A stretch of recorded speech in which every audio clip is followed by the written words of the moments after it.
Not long ago, Ted Gashu posted a coffee maker on his Instagram stories, noting it was incredibly over-engineered. He had me at coffee, but his description is what kept me hooked on the video. Perhaps a foregone conclusion, but as a man obsessed with details, I bought it. Weber Workshop's Bird now serves as my go-to coffee maker every morning, and I thoroughly enjoyed learning more about its founder, today's guest, Douglas Weber. This conversation, like many, stemmed from a cold call email I sent after receiving my Bird, and not only was I delighted to know Douglas would be down to record, I was surprised at how much more we have in common.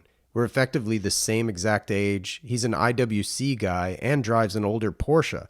None of this I knew prior to recording. If you're like me and really enjoy getting to know the people behind the products you buy, well, buy something from Weber Workshop and then listen to this episode. You won't be sorry. I'm your host, Wesley Smith, and you're listening to the Standard Age Podcast.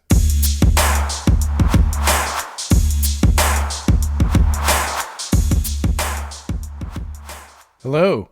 Hey, how's it going? Good, how are you? Yeah, should be good. I got a fat connection and a nice mic and set up for this type of stuff. So Oh, awesome. Well, cool, man. Well, listen, thanks for taking the time. Obviously, with the time difference, you being in Japan here was an interesting setup. I don't normally record at 5 p.m., but this is really cool to get this knocked out before dinner. for sure. You look comfortable with a cup of coffee that I'm sure you made with one of your products, which we'll get to. But I believe you and I are about the same age, I think. Are you from LA, or because you went to school in La Cañada? I looked you up on LinkedIn, or Flint Ridge, Yep. and then Stanford. So I just presumed you were from California. Is that right?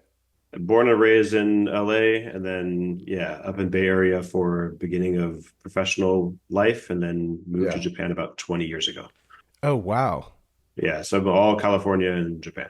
Sweet. What part of LA were you in?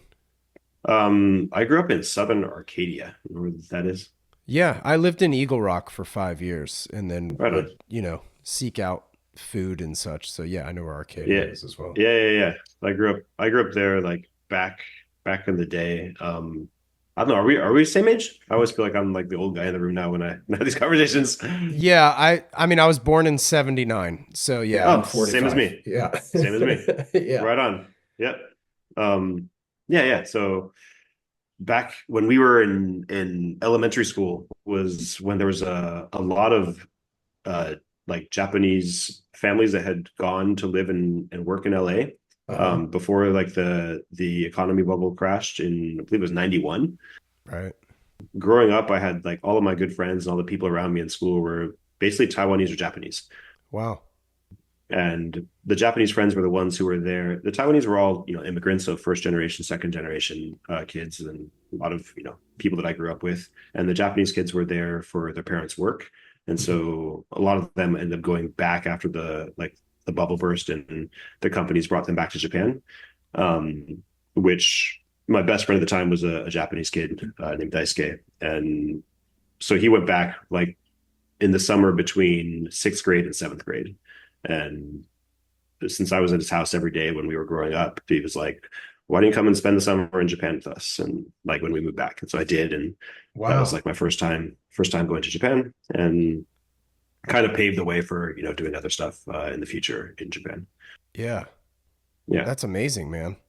My wife's from Palo Alto, so I'm very familiar with that area too, with Stanford being up there and such. It's grown like a weed and it's kind of crazy. But Yeah. what kind of gadgets were you into growing up then, given that you're a mechanical engineer? Oh man.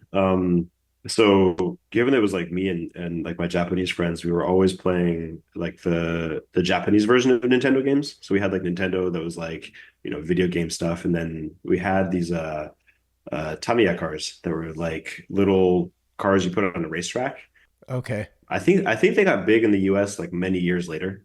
It's just like, I don't know, like an inch and a half or 2 inches wide plastic with like little side rails. Is that Little bigger, yeah. They have side rails, and then you put them on a big like plastic track that goes in like three loops to complete a circuit, okay?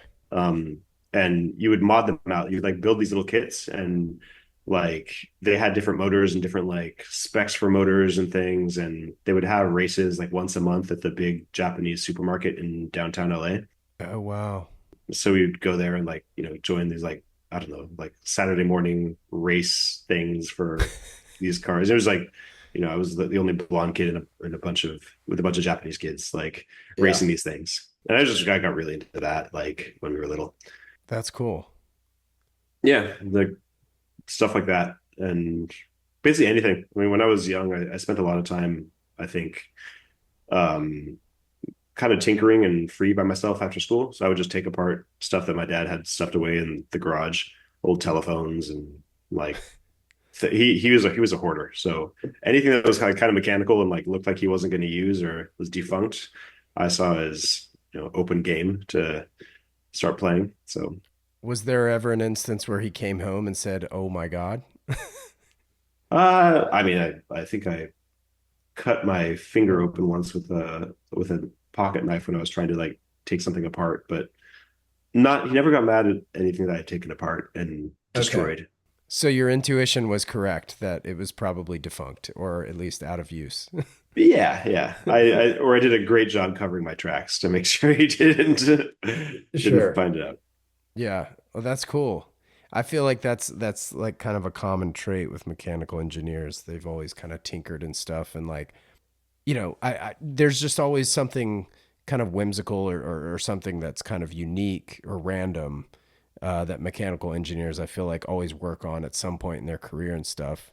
You seem to work for Panasonic doing the latch on a mini disc player. Yeah, that was my like a summer intern experience when I studied at Kyoto University for a year because they had a like an exchange program with Stanford back in the day.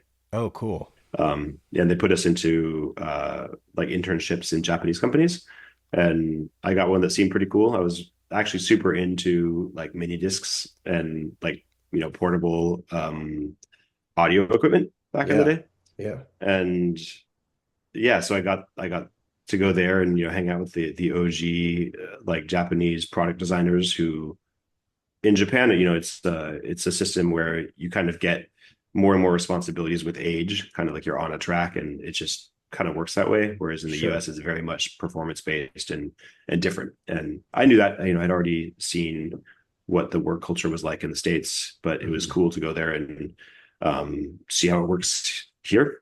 Yeah. And yeah, I got to work on these geeky little things, but I also saw like the sort of path. It's like if I wanted to get into a place where wanted to see myself in just a few years, it's like I won't get there until I'm 50, Yeah. that type of a thing. And so I was like, yeah, work culture wise, I think I prefer the way that it was in the US. I was sort of raised to believe, like could do anything and Hmm. um, a little bit more dynamism there. And I got that, like that's why I chose not to go and work at Panasonic, even though they wanted me to come back. And I I went to Apple instead. Yeah. Yeah. It's interesting. I was kind of curious just because, like, the window, I guess, for mini disc players was so short that, like, Yeah. did they hire you or at least allow, get you involved in those projects because they were so early on and this was the first iteration of something where they, okay, well, somebody needs to design a latch, or was it something that they had No, already done? no. I think it was just a different method from what they were used to about recruiting fresh blood. I Because see. there's always the need for any company of a substantial size to start planting the seeds for the next generation of people to design stuff. Sure. And there's fluidity within their company of going from portable mini discs to it could be anything. It could be anything from digital cameras to refrigerators or anything, rice cookers. Hmm. Like they make all sorts of. I mean, it's Panasonic. They make everything, Yeah. and the same skill sets apply to different things. And even though they're esoteric aspects of when you design for example, a portable mini disc player that would translate really well to things like portable, CD players or something else or anything portable. But Sure. you could also take the same skill set and start working on, an ice machine Yeah. there. Yeah. Right. Right. Right. That's cool. Yeah. Well, I mean, you already mentioned it. You work for Apple, but you also said that you moved to Japan 20 years ago. So, Did you work in Cupertino at all, or were you always in Yeah, yeah. Japan? Oh, okay. No, Yeah, I started off at Cupertino. I was actually always a Cupertino employee. I I was see. never, yeah. I started off in it was 2002, kind of the beginning of the iPod. I think I came in mid second generation iPod. So back when it had like a, physically moving click wheel and Right. and a big hard disk. Yeah, I had one of those. Yeah. Yeah. And so it was really like sort of the underdog organization inside the company. Um, and I got pulled into that group really early on and stuck with it. And then, it was, I think the first big sort of exciting project for me that they gave me was to do basically all the mechanical design for the first iPod Nano. Um, Cool. and yeah, that was just a lot of fun. And by that point, iPod sales had started to take off, and we had been, talking about doing a phone inside the company for a long time. Mm-hmm. I was heavily involved in, that design before it was ever a product. So it was several years in the making. Yeah. And in the middle of doing that project was when I decided that I wanted to get off the sort of yearly cycle of, being a project lead or whatever in Cupertino and commuting to an office to getting to Japan to work on something that was a little more exciting for me. Um, I think early on at Apple, I knew that at some point I wanted to do my own thing, like have my own company, make my own products and do that. But I Okay. also knew that I was in a really, really cool position and was given, it's luck, I was in the right place at the right time. And I was working with these amazing people, the world's best designers, the world's best, electrical engineers, and the people around me in the product design department were incredible. And I knew I was lucky and I Yeah. appreciated that, but I didn't know how long I would be able to put off doing my own stuff. Mm-hmm. And I knew to keep things moving at Apple, to keep my own interests going, I had to use what I could do that not everybody had, which was the language ability and the ability to go to Japan and really get involved in the deep sort of manufacturing aspects. Because there's a lot of quirky, um, I'd say, manufacturing technologies and materials and other stuff that goes on in Japan that you would never know about unless you were here, like going around to these places. And Mm-hmm. so I defined like a new sort of job that hadn't existed, which is where I would be part of the, product design team, but be based in Japan and develop new materials and technologies that we could use in our products. So figure out how to develop these things that we could bring back and put into future generations of iPhones and iPods and stuff like that. Oh, wow. Interesting. I mean, that sounds like a major contribution, needless to say. I mean, if you're changing the guts, so to speak, or any sort of part in that, like, God knows. I mean, obviously, you couldn't personally apply for like a patent because it's all IP that belongs to Apple, I would imagine. But God knows, like, getting a percentage of sales as a result or something, you know what I mean? No, I mean Apple does I think they do a great job handling IP with that. But like anything that you file while you're there obviously becomes the Apple owns it all, right? Sure. But in your contract, you basically sell all of the IP that you generate to Apple for $1, and they give you a $4,000 bonus as a result. And so they have this like system set up where Huh. I filed tons of patents Oh, wow. during my time at Apple. No kidding. And yeah, they're listed with the inventor's name, but the actual owner of the IP becomes Apple. Okay. Yeah, I mean, if you Google, the name and Apple and stuff, you'll see a lot of things. So, did you work closely with Tony Fadell then? Yeah, I worked a lot with Tony and Johnny and his team. Yeah. Yeah, and bits even with Steve when he was around. Wow. I was lucky to get a few chances to meet him, mainly through the connection to Japan. But Sure. yeah, it was a fun Yeah. time. Very Like you very said, interesting to look back. Yeah. yeah, I mean, like you say, I mean, that's a crew. You know what I mean? Like, I mean, not just Steve, but like Tony's a genius, Johnny's a genius. Like, you know what I mean? Like, what was it like working with them, or like, what were the differences between Tony and Johnny, like as far as day to day? Very different personality types.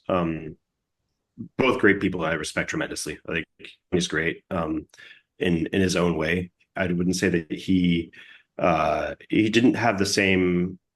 He had different vision. He was great at like the electronics and the guts and putting together technologies that define the future.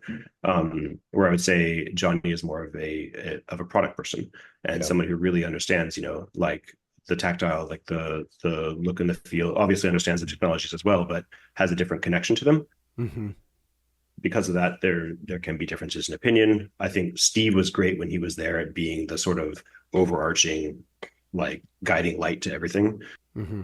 in a way that the company will never be the same post Steve, Sure. even though I think Tim does a great job at running everything now. Like it's incredible. It's just a different era for the company. Yeah, for sure.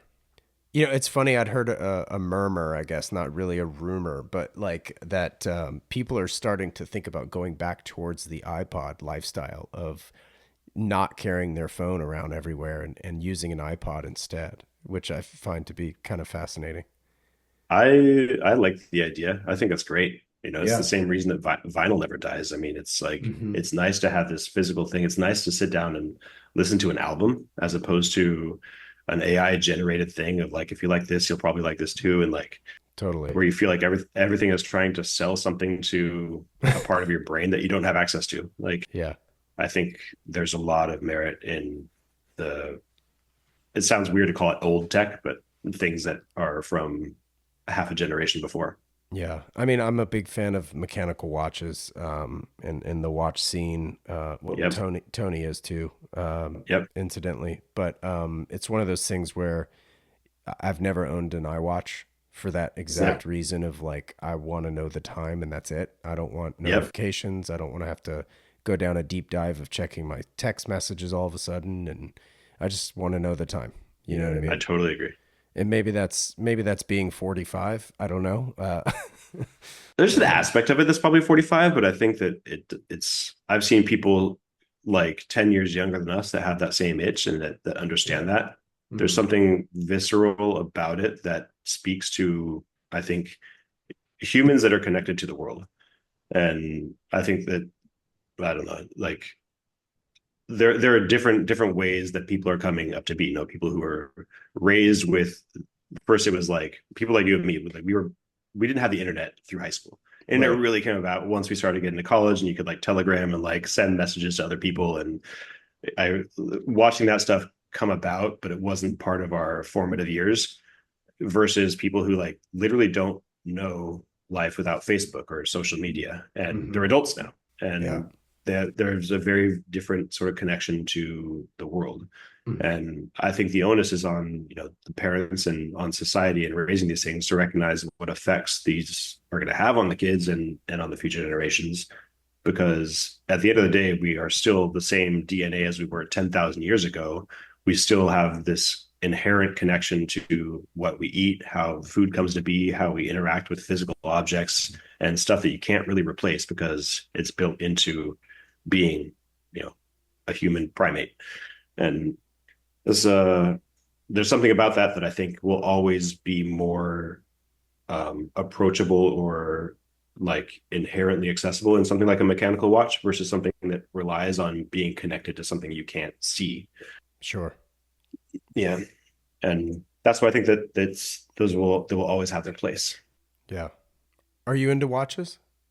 I am into watches. The first real watch that I got, I mean, I had lots of like geeky ones growing up, like the you know Casio calculator watches and like fun stuff. Sort of things that became a little more cultish later on. But first real watch that I got was a gift to myself after shipping that first iPod Nano. And I remember I was in a shop in Hong Kong on the way back from like one of the factories, like right after we started, giving the green light to ship products. And I stopped in an IWC shop. Oh, sick. Yeah, I picked up a Mark 16, and that's been my sort of main mechanical watch driver since. And Oh my I God, love it. man. That's amazing. I sort of fancy myself very close with that brand. It's the first brand that I fell in love with in 2007, I guess, when I wandered in off of Rodeo I Drive. th- And think that's when I bought it. It was 2007. yeah, Or no, I it was mean, 2006. Yeah. I But my last podcast that I just released was the chief design officer from IWC. So Sweet. we're we're speaking the same language. That's rad, man. I love that. And do you still have it? Do you still wear it? I still have it. I wear it all the time. Actually, I Amazing. don't happen to be wearing it right now, but it's still the one that I wear the most. Sick. Yeah. That's awesome, man. And even things just like the story of the company, like Sure. a lot of it resonated with me because it was like you know, it was an American like mechanical engineer who was into watches, moves to Germany, and then gets really or Switzerland. Is he Switzerland or Germany? Switzerland, yeah. Schaffhausen, right? And so but then gets super into like this geeky like industry where he's an outsider, but he has a different view on it and ends up making a bunch of strides that were, industry leading at the time. And Hmm. I was just like, totally this speaks to me. Yeah. I mean, he's the guy that like influenced manufacturing, like Hmm. bringing that approach. Um, Yep. I'm blanking on what I'm thinking to describe that. Like, not batch manufacturing, but for the lack of a better description, yes. But that's Production really line. interesting. Yeah. Production line. Yeah. Thank you. You said you knew early on at Apple that you wanted to do your own thing.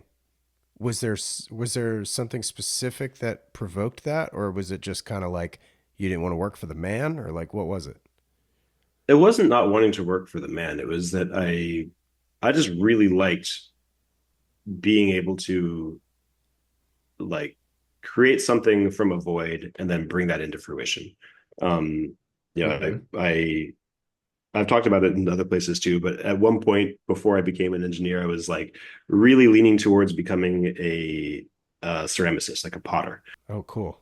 I just love the idea of, taking a big heap of clay and making something that was a shape that like was in my head and then became this thing that existed. And that was how, I don't know, like there's something very real about that. Hmm. And the difference between that, where it's like you have this full control over the outcome of everything, to, deciding things as a group, and in particular at a place as big as Apple, it's like there's a hierarchy of people who are going to Sure. make these decisions, and I could have some influence, and you can argue, influencing like a screw on this is much bigger than what you could do as an individual somewhere else, like Hmm. perhaps. But I was always very interested in, the final thing, and I had strong opinions on form, function, and how things should be made, and stuff that I liked. Luckily, that really jived with my personal preferences while at Apple, and I was working with people who I think were infinitely more talented than I was, Hmm. and so I got a lot of great exposure. And but I still had that desire to sort of define my own destiny and make things that I knew I wanted without having to, I don't know, move like a big company does, where Yeah. you have meetings for every little thing. And yeah, I like when you look at things, like watches or even like older cars, there tends to be like one person who really gets the entire system and design, and you can digest all of that and keep it in your mind. And when you get to things like supercomputers and other stuff, it's like it goes way beyond, or like a rocket ship. It's way beyond like what like one mind can hold, and that's where you have like all these subdivisions. Yeah. Departments. Yeah. Yeah, and like I appreciate that, but this wasn't really the thing for me. Yeah. Not long term anyway. And I wanted to break that cycle of creating things that I knew were only going to last a couple of years because of the speed of a chip and Right. how that works. And like yeah, that that's a pretty good segue into why coffee, but we can get into that as well. Sure. Yeah. Yeah. Yeah. Totally. But have you taken any pottery, incidentally? Have I Have you done? Yeah. Have you done any ceramics classes and stuff? not class. I mean, I moved to Japan for a year. I took a year off Stanford and came here on a scholarship.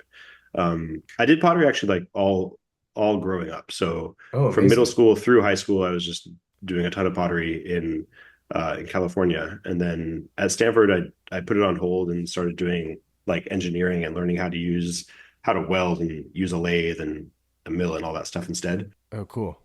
and then I came to Japan and I was on a scholarship and I was literally doing pottery for like 15 hours a day for an entire year and did a big like a big show and like sold everything off and was like, okay, like, do I want to do this for a living or not? Wow. So it wasn't class. I ran like a whole studio for a while, and really like it. And I keep it up on the side, but I saw how potters were living, and I scratched that itch uh, pretty deeply for a while, and decided that like I love it, but it's also something that will always be there for me. Yeah. And if I wanted to do something that's more focused on, industrial products or consumer products, I could probably have a bigger impact. There are things that I wanted to do that extended beyond what I can do with clay. Got it. Yeah, I didn't know if you have made cups and stuff you enjoy your coffee out of, things like yeah. that. I still have a ton. I mean, I stopped doing it like hardcore. It's been 25 years since I was that into it, but I've done it like kind of continuously since, um, on a smaller scale. Yeah, yeah, yeah. That's cool. I'm good friends with a ceramicist here in San Diego named Josh Herman, who is actually a very early guest on this show, and he's such a good dude. I love that guy. I So tend to okay, like potters too. Like they tend to be good people. Like, yeah, yeah, yeah, yeah. That's true. yeah. Yeah. Um, but I enjoy what you said about like going from nothing to present something, as an entrepreneur or anybody who's making anything. Just like that's one of the reasons I enjoy doing what I do as well, is just like, creating and just seeing it come to life, and sometimes it takes on a life of its own. Why coffee products then?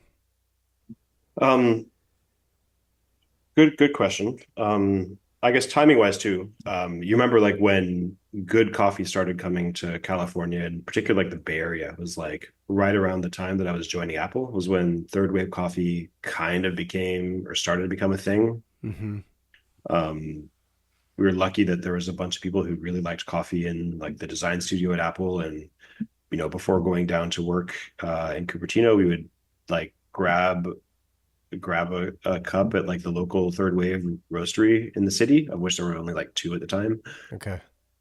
Have a coffee, then drive down to Cupertino, and we would always also start our design meetings every time by gathering around an old FIMA E61 machine and like making a cappuccino together. And like I remember every time before we would actually start talking about whatever iPod we were making, we would like be gathered around this like stainless machine making coffee and like talking about like the thing itself and the machine and like wouldn't it be fun to like do our own version of this, like we could like change all these things and do that. And Yeah.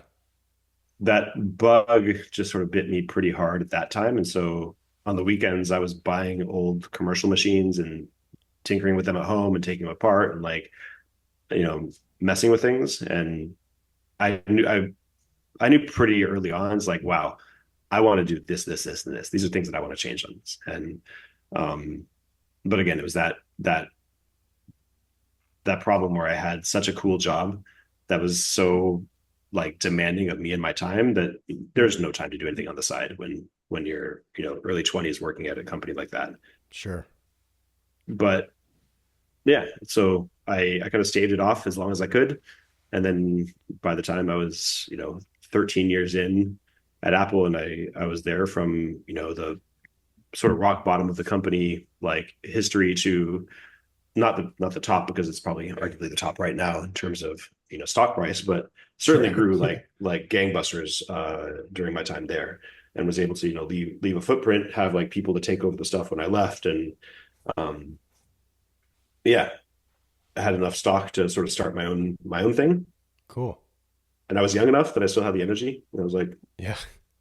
it was time. And Nice. and I got to focus on things that, again, getting back to that sort of consumerism cycle of not made to last 2 or 3 years, but I saw it because I was buying 30, 40-year-old machines that could still make great coffee. And that really spoke to me as like, if I can make something today and have it be relevant in half a century from now, because the human palate doesn't evolve the way that an IT chip does. And Yeah. that just really spoke to me. It's like I want to make stuff that's relevant, decades from now, Yeah. but make things that are clearly, um, taking advantage of all the progress that's happened. Because a Hmm. lot of what I saw in coffee products is that they were stuck on 50-plus-year-old Italian technology from the time. And a lot of that is still pretty true even today. Hmm. There's a bit more in there, but there's still a lot of work left to do.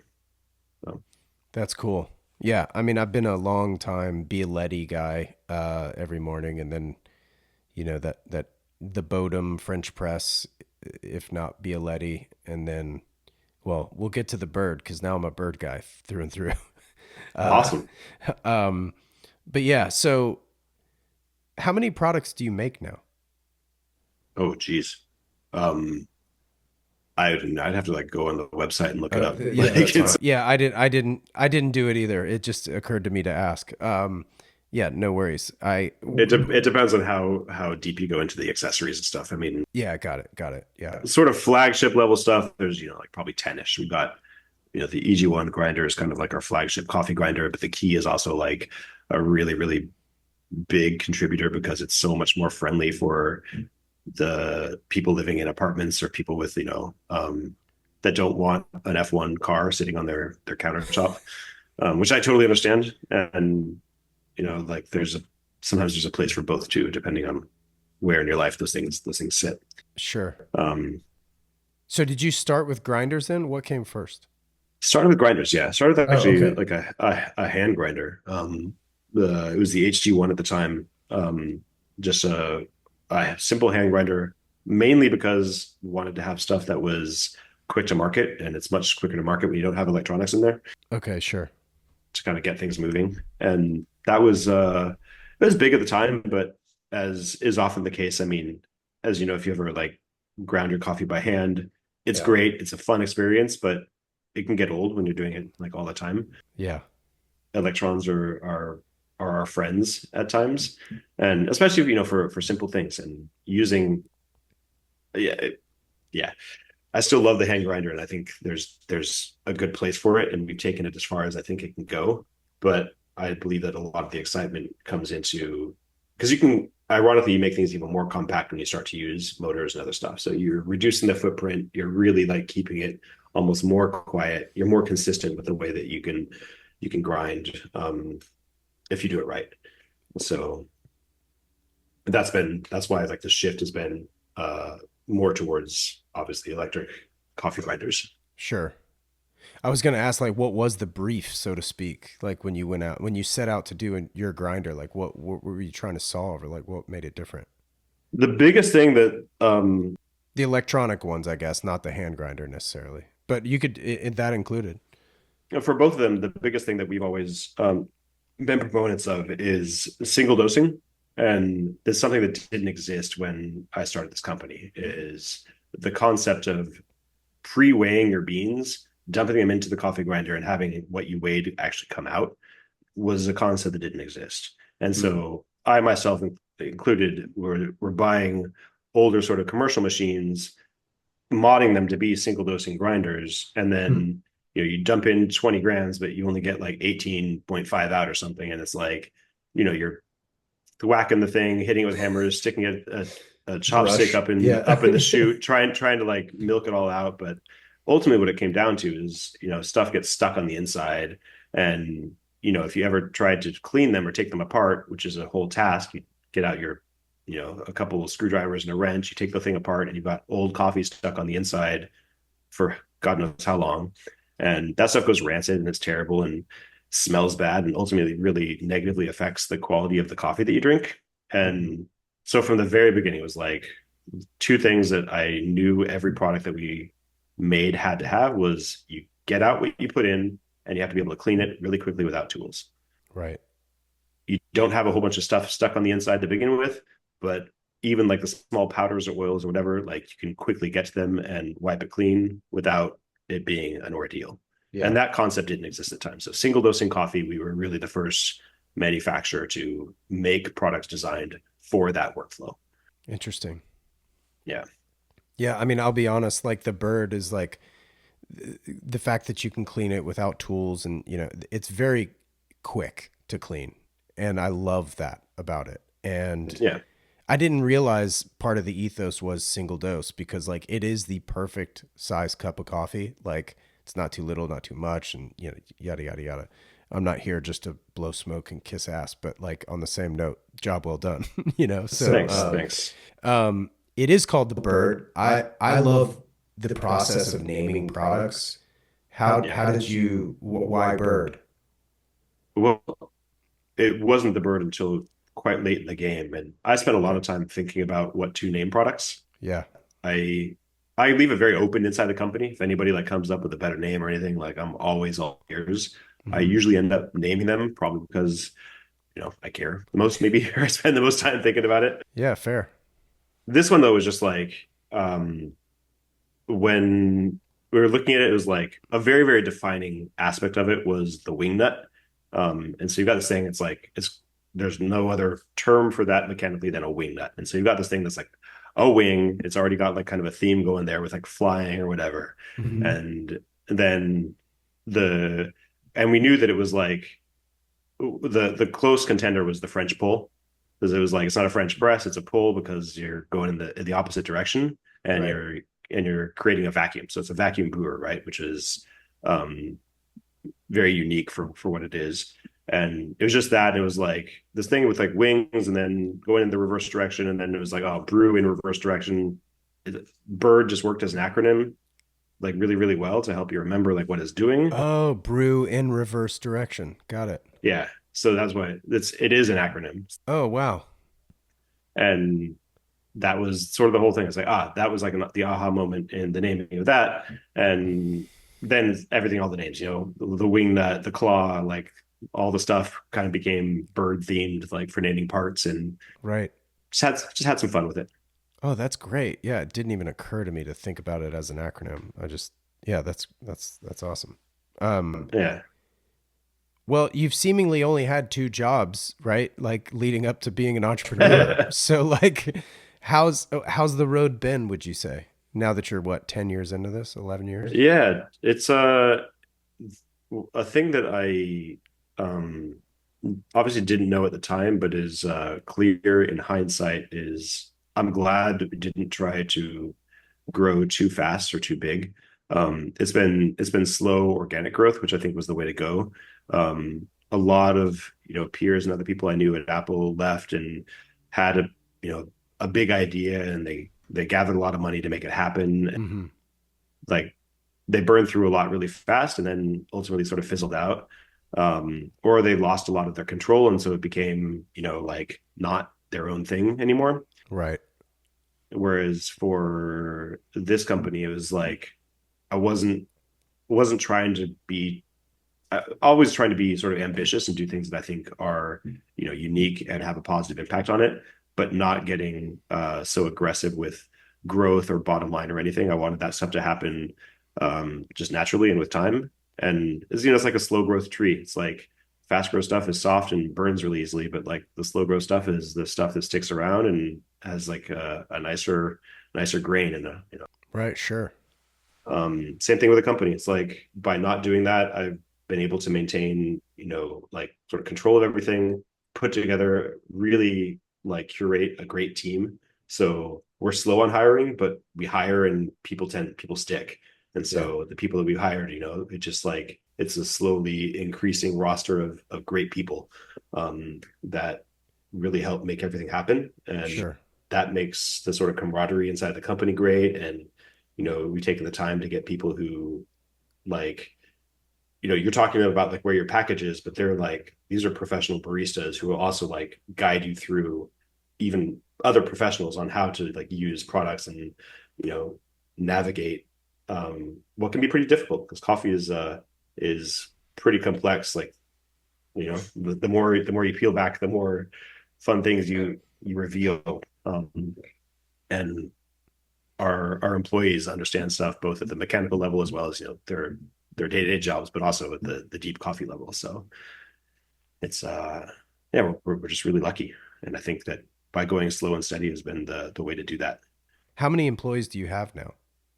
We're close to about 20 now, and Oh that's wow, that's global great. because we're it's an interesting structure for the company. I mean, it's a US based company on paper, and Oh, we have a big warehouse and tech center in Colorado. yeah. And right now we just have two full-time people there, that are taking care of sort of communications and all the North American shipping stuff. Yeah. And then we have our a wholly owned sort of subsidiary, like a daughter company, same name, Web Workshops, based in Taipei, in Taiwan. Oh, And we've got a bunch of engineers, and logistics people there who handle the majority of our production. So engineering and manufacturing happens in Taiwan. We do everything we can, to keep stuff out of mainland China. I spent a lot of time developing things for Apple in the mainland, and now that I get to sort of run the shots for my own company, I've decided that for mainly political reasons and like where our company money goes and things, I want to keep stuff in places that where I agree a little bit more with the politics. sure. And so I've been very happy to be able to build a great supply chain, primarily in Taiwan. We're doing a little bit right now to also move things into Singapore, Malaysia, areas, just to Cool. keep it neutral territory. Yeah, a little more like Switzerland. Yeah, I'm genuinely concerned about all of my Taiwanese employees, and we also have other non-Taiwanese employees in our Taiwan office.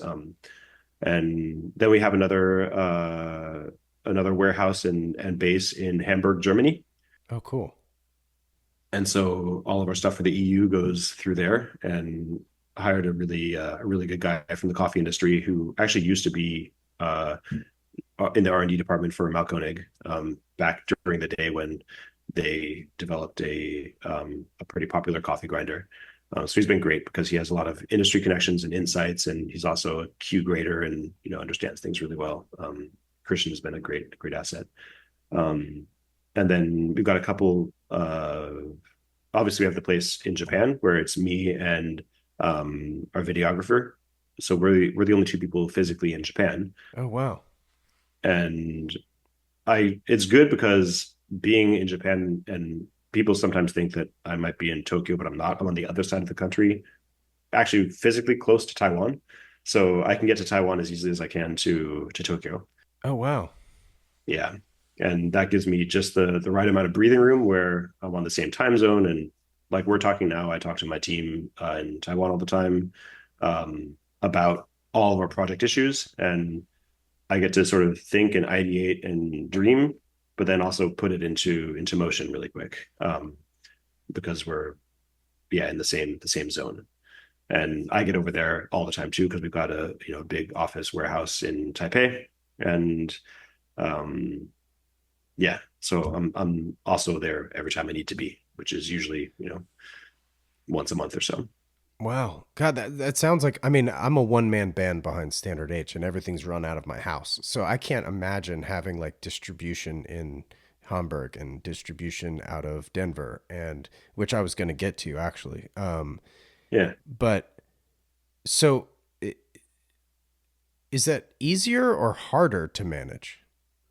it's both. Or is that, I mean, I guess you don't know any different, right? So, Well, I do. I mean, it's okay. I mean, for Weber, I mean, for this company, like we've gone through various phases in the company, and for a while, the US, even though we're it's a global brand and we sell everything anywhere in the world, there are certain expectations. And for a long time, for the stuff in North America, we were using what's called 3PL, or third party logistics, yeah, kind of like exactly. Amazon type stuff. Yep. You have stuff ready and you send it to a warehouse and they scan it and put it in a box. But it just doesn't fit the sort of ethos of our brand, where we really are focused on craftsmanship. On We're not making a ton of things and having boxes that you scan. It's not like an Amazon refill of diapers. Right.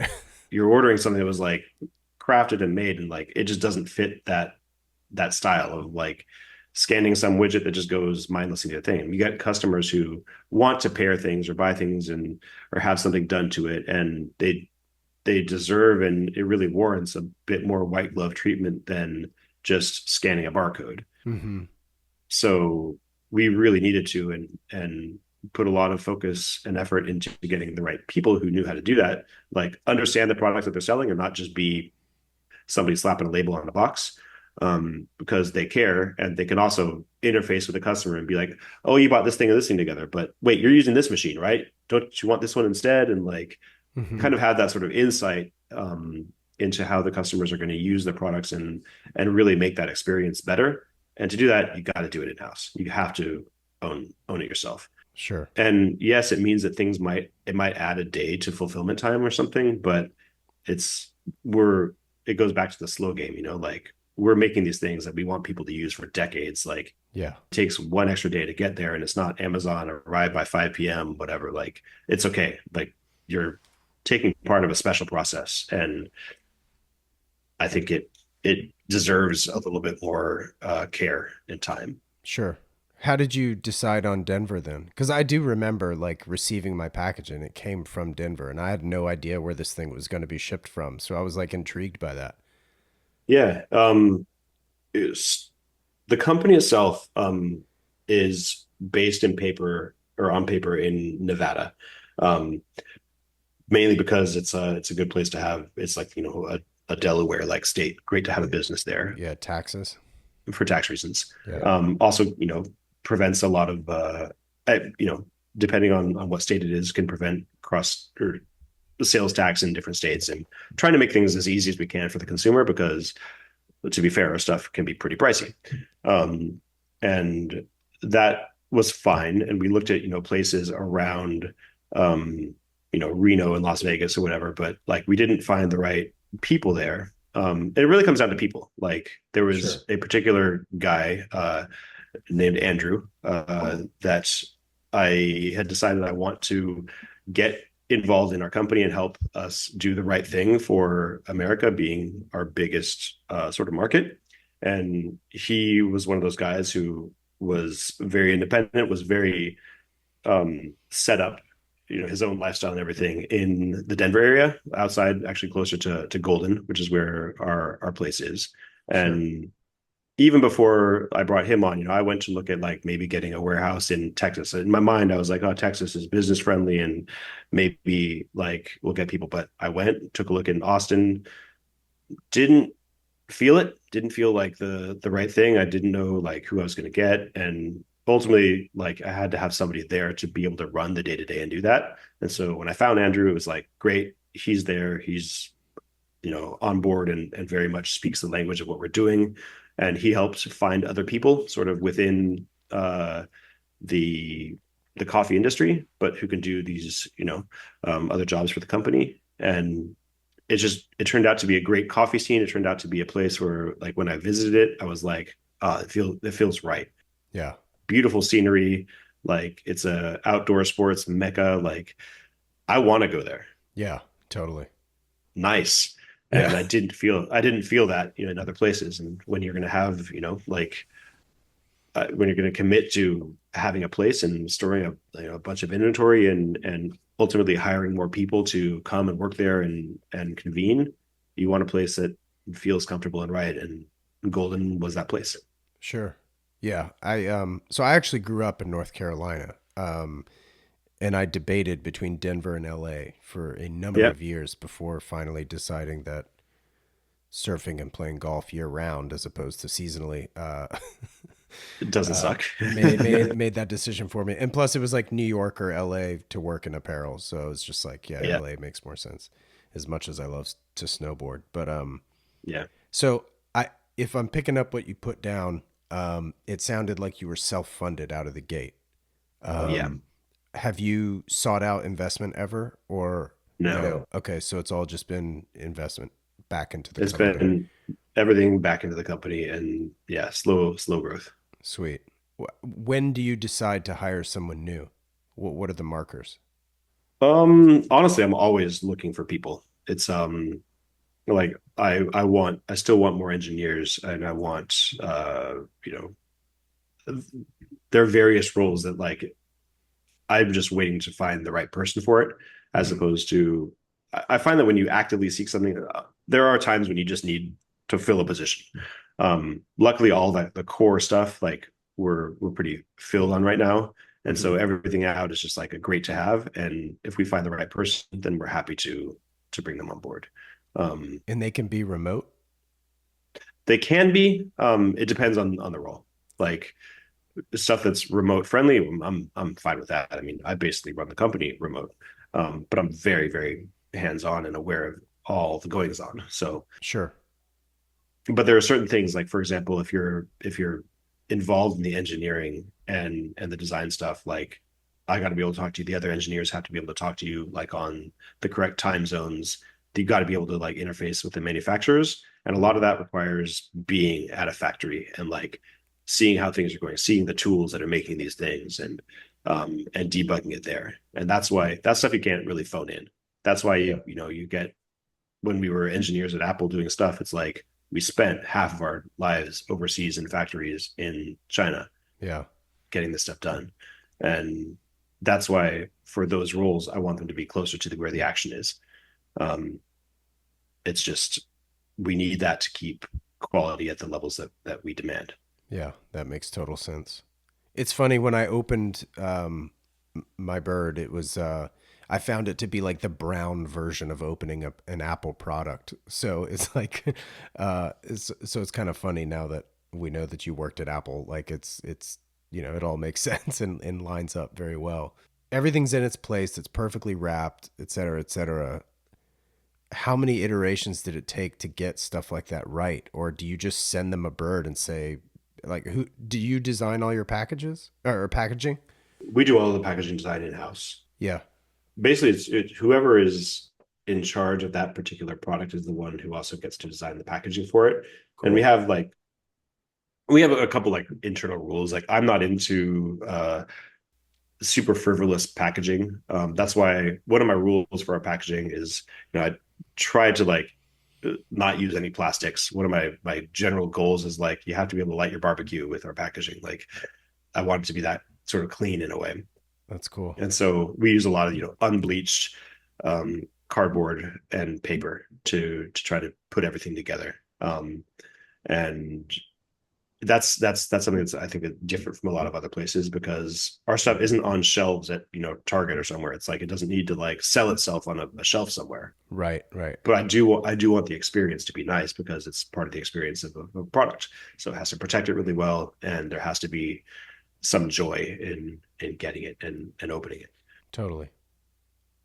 And so yeah, it's we do it in house, and sort of just we've gotten better and learned like gotten the right connections with the right vendors for doing molded cardboard stuff where yeah we can make things that are very bespoke for our products Yeah. and protect it really well and have a minimal sort of carbon footprint. I also took note of the fact that there is a Rick Rubin quote on the inside of the packaging, which he's been sort of a hot commodity in the last year or so. Um, I want to read it so people understand what it is in case they don't buy a bird. But no matter what tools you use to create, the instrument is you, and through you, the universe that surrounds us all comes into focus. Like, what does that mean to you? um People often ask like what I do or what the company does. And as opposed to saying we're a coffee grinder company, I like to say that we're a tool manufacturer. Oh, okay. We make tools, and we make the tools and sort of if this is the art world, we'd be making the paint brushes for the artists. And I think that coffee is very much an art as much as it is a science. And I think that a lot of what holds the industry as well as individuals back is the tools that they use. And we just want them to have better tools to help further their art, That's cool.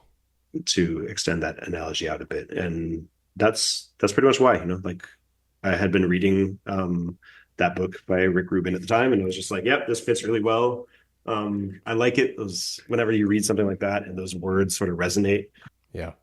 I like to be able to share it. And we got real estate there. We're gonna print and have a logo and like some instructions anyway. Like Right. let's yeah. That's cool. Yeah.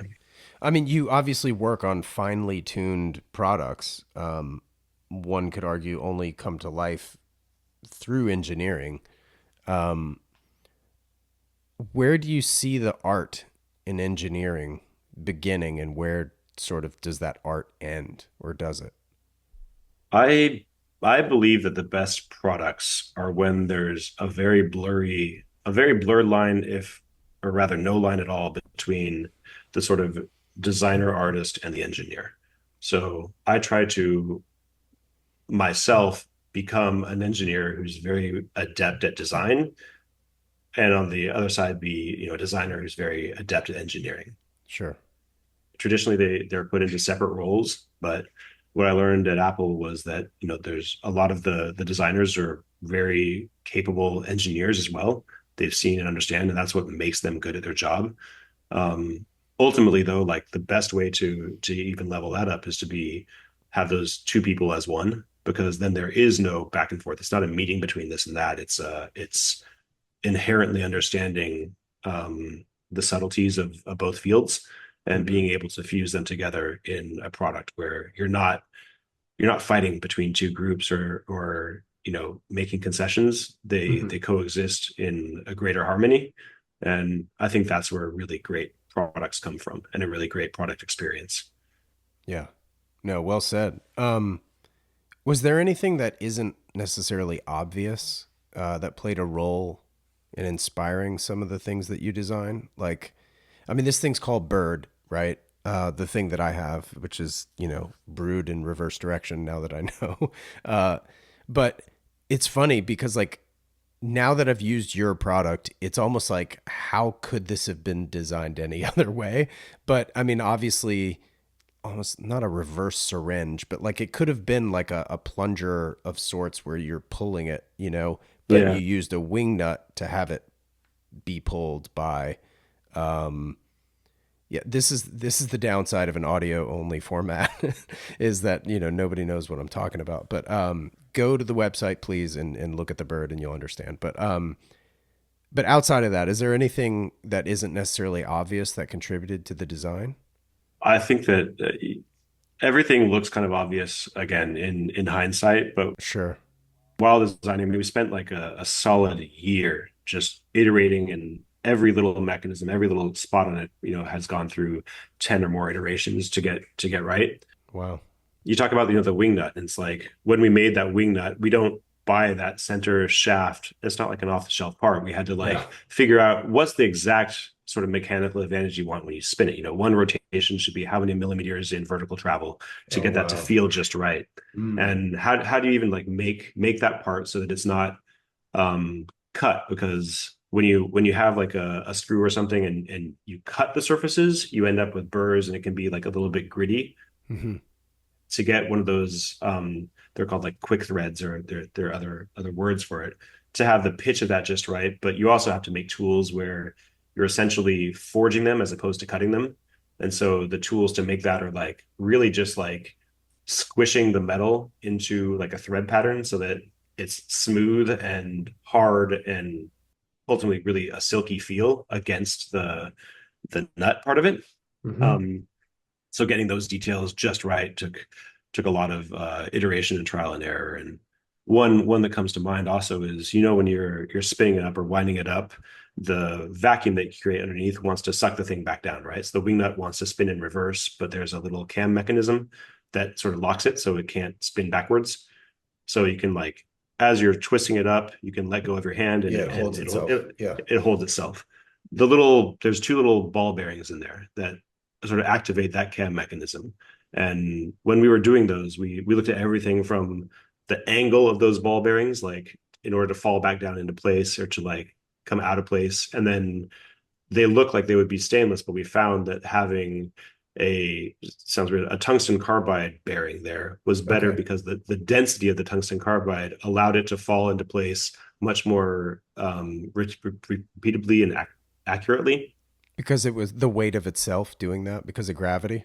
Yeah. Yeah. Yeah, so you have this tiny little ball, and having it be a lot more dense, because it's basically twice the density of stainless steel and tungsten Wow. carbide, allowed it to fall back into place, even if there's like a little bit of, like coffee residue or something on there, things that could get in the way of like a really precise little movement.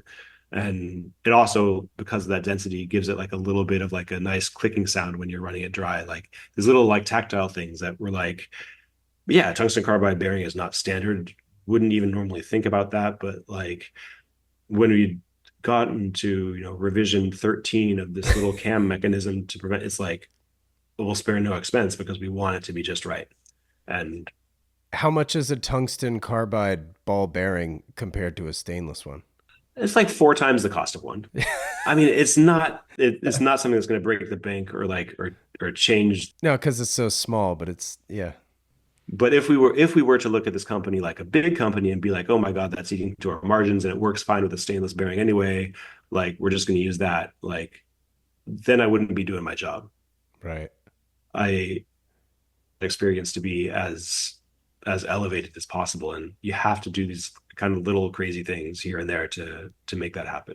Yeah. I remember. So my first trip to Japan was in 2014. And I just remember like being on an elevator and the tactile sensation of pushing the button in the elevator was the perfect sensation of an elevator button I had ever felt in my life. And I was there less than 24 hours. And I was like, and I'd always been obsessed with Japan. My mom lived in Japan for 3 years as a child. My grandfather was in the military, and they were based at Tachikawa. And so I grew up with this fascination of Japan because like my mom lived there. Like I got to go there one day. And finally in 2014, I made it.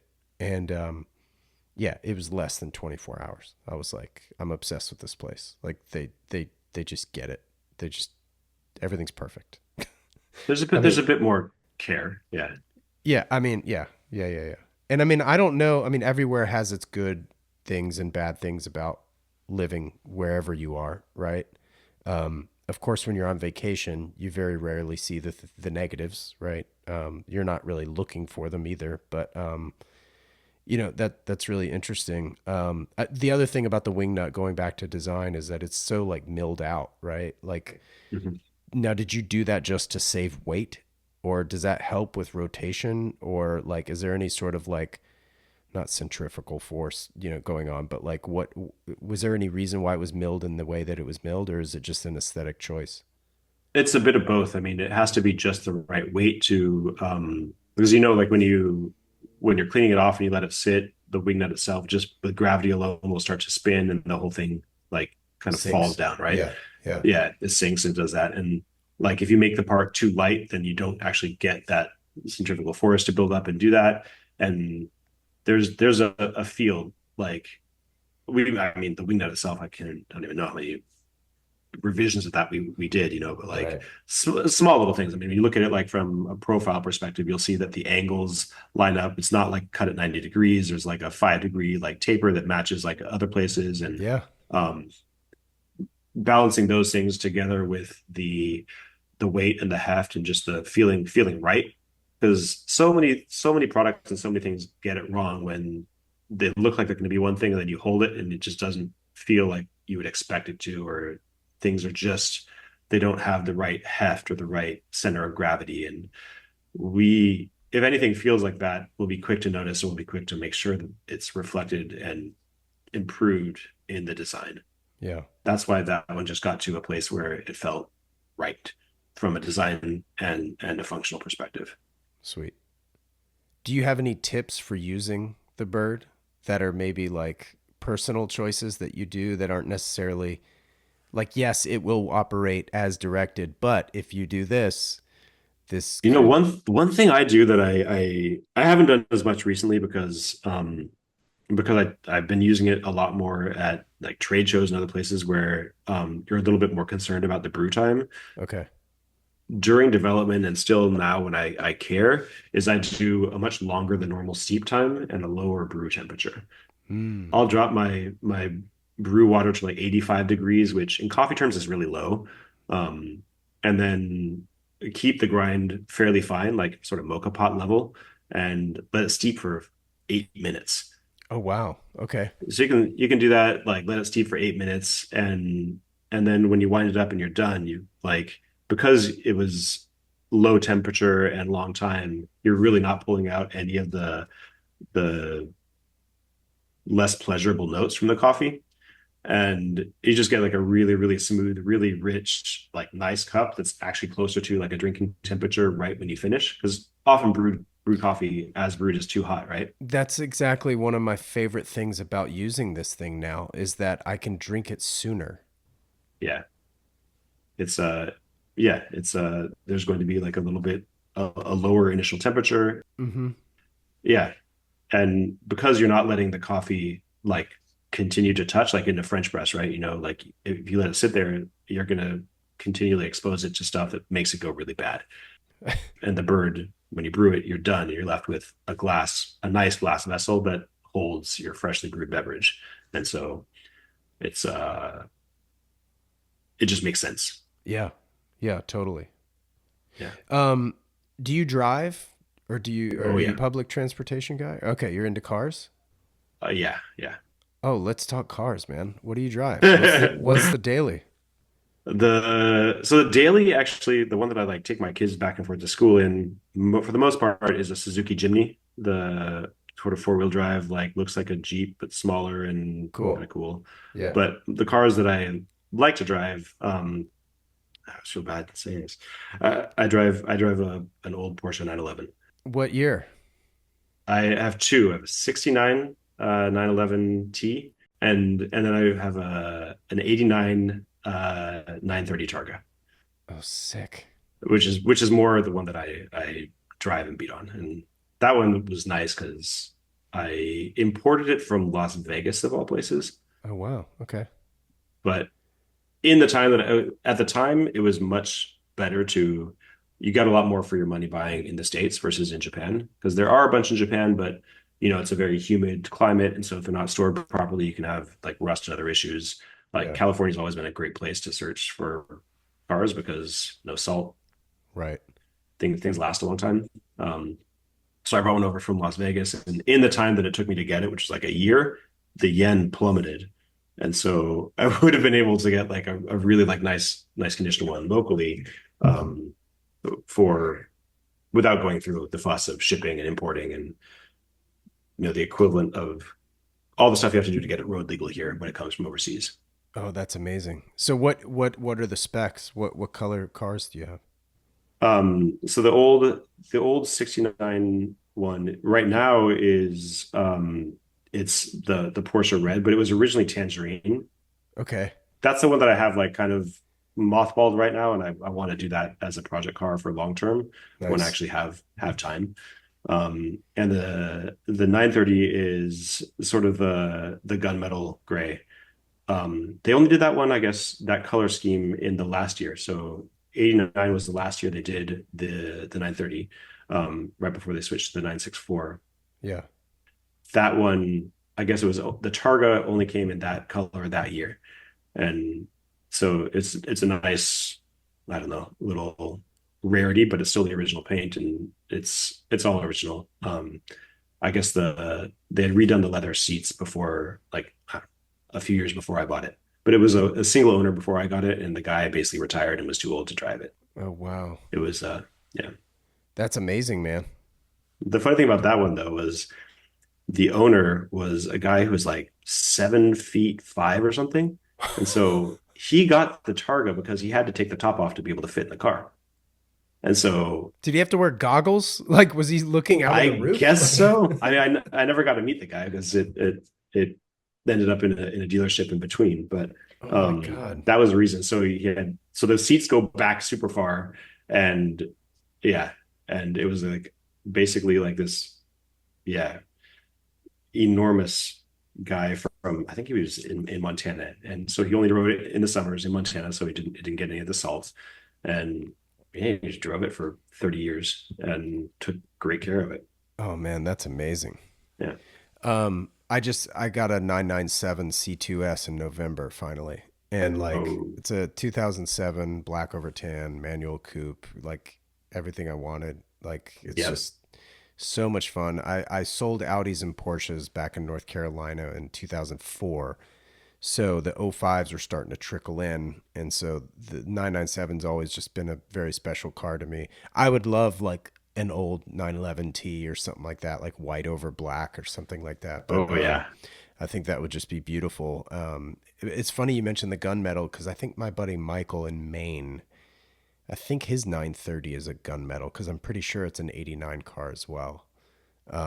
But I don't. Is It's it a not. Targa? It's not a Targa. Are you saying only the Targas were that Yeah, it color? was only the Targa. Okay, so maybe it's a different gray then. Yeah. Yeah.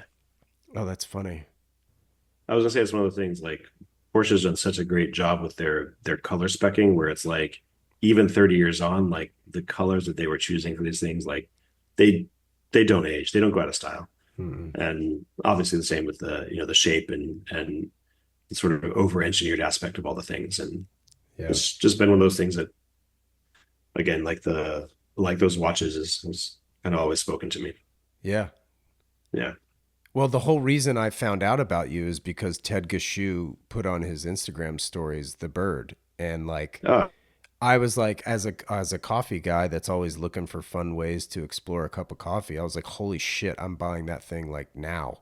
And so I guess his story came out on whatever that was, December 2nd or whatever. So, didn't even realize Ted did that. I gotta send him a note and say thanks. well, tell him I said hi. Um, are you a Type 7 follower? Like, have you been keeping tabs on that or? Yeah. They came and did. There was a Type 7 interview with me about a year ago. Oh, no way. I somehow missed that, I guess. Huh. You go back. It's probably Googleable. And they yeah they did a video, but they didn't release the video yet. I don't think. Okay, so I was like, if it were a video, I probably would have remembered it, but maybe I just missed the written article. So, do you know Ted then well? Yeah. Oh, cool. I know. I've known him online for a while, and then he just came through. He was actually on his honeymoon, but being Ted, he's one of those guys who works on his honeymoon, and Yeah. his I guess his wife is also a partner in the business for what he does, and so they mix business and pleasure because Yeah. their business is pleasurable. Yeah. They came through Fukuoka. It was in December of last year. Yeah, probably when he got the bird. Yep. Sent him back with one, and we hang out, had dinner, and we're actually working on some stuff together. Hopefully for this year. We'll see if we actually get it out this year, but we've got another project that we're working on together that should be Oh, pretty. sick. Yeah. Something tells me I'm going to like that a lot. It's anything Ted does is gonna be fun. Well, listen, man, thank you so much for your time. This was a lot of fun, very educational. Loved hearing kind of the backstory and more details as a guy who's a sucker for details. So, tungsten carbide, got it. Yeah, tungsten carbide balls, man. This is where it's all at. No, it's yeah, it's fun stuff. I like you said, not having to respond to other people lets you do like crazier things where it just feels right. Yeah. Yeah, we get to do a bunch of that stuff with our products, and the fact that it actually works and we're able to employ people and like make it like a functioning business Mm-hmm. makes me so happy. Like Awesome. for me, work is a pleasure. Yeah. So lucky that I get to do what I like and actually, hang out with cool people and make cool stuff and make a positive impact, because I think we do a bunch of stuff that has really changed the landscape of coffee products Sure. in a good way. Yeah. I'm stoked for that. Douglas, thanks, man. This was awesome. Yeah, Yeah. thanks for putting it together, and I appreciate it, man. It's cool. Yeah. Talk to you soon. All right, bye. See ya. This wraps up this episode of the Standard H podcast. If you like what you heard, I'd love it if you'd share it with a friend or two. And if you have a moment, please rate and review the show, as it helps others discover these episodes. It absolutely helps far more than you realize. Shout out to Jensen Reed and Super Beautiful for the theme track. Thank you so much for listening, and I'll catch you in the next one. Take care.